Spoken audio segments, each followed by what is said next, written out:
Hey guys, so another vlog. Nakita ko tong kangkong, isang bundle kasi 10 pesos. Ayan wala na, hindi na siya maluluto. So aalisin ko lahat yung leaves niya. Parang ganito. Magtatanim ako. And well, naisipan ko lang din naman. Ayan, tatanggalin natin yung leaves. Tapos ito ang iano natin. Itatanim. Ayun may tumutubo. And gumagawa ako ng yung leaves ng banana. Leaves or balat pala ng banana. Ano ko sa tubig. At yun ang fertilizer at insecticide natin. Mga lahat ng vitamins na kailangan ng halaman. Yun din kasi ang tinuro sa amin nung nag-boarding din kami dati. Nagtanim. Nung pandemic, naalala nyo yung old videos ko, nagtanim kami Sabi nung kapitbahay namin doon sa dating boarding namin, gumawa siya ng banana, yung balat, tapos isusok sa tubig. Ayan, kompleto na yan. Hindi na kailangan ng fertilizer. Ayan. Tapos bababad. Mabaho yan. Kaya medyo tiis-tiisin. So, ayan. And, kumuha ko ng ganito kasi ang hilig ni Lola ng water. Hinati ko ng 2. And, hindi ko na siya nilagyan ng butas-butas.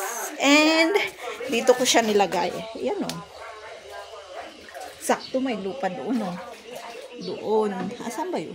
Ayan, lupa. Pula lang. Asan ba yun? Very light against the light. Ayan, ganyan ang kulay. So, hindi ko yan binutasan. Diyan ko nilagay kasi pag uulan, ito, wala siyang butas.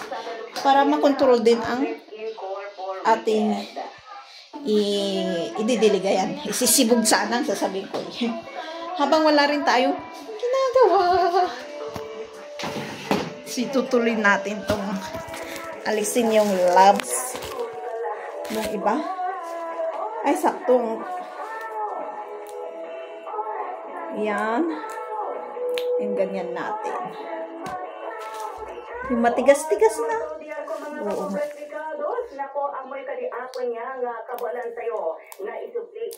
And ikakat ko to. Para mabilis lang paslan.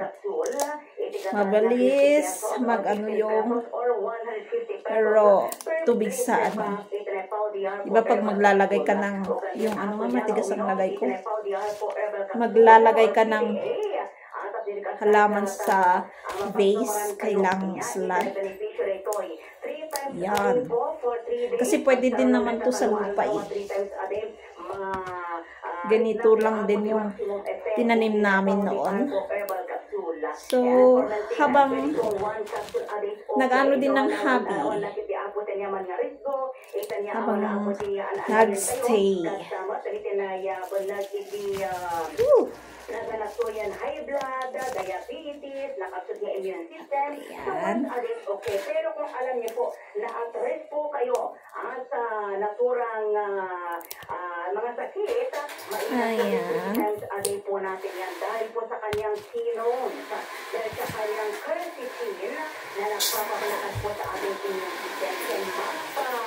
Lukay. Itinay na pindas na panag-ayos ako niya, itinay dara tayo. Mamayang hapon ko na lang siya didiligan kasi mainit ngayon. And ganito lang naman po. Ganito lang naman natin itatanim. I-stick lang naman natin. Ayan Ganyan.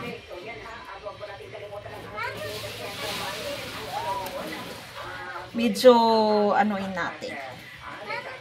3 lines sa isang. Yan.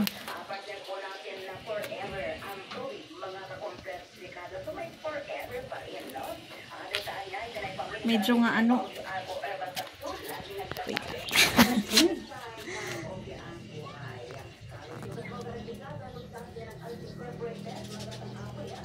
Kasi baka hindi mabubuhay yung iba.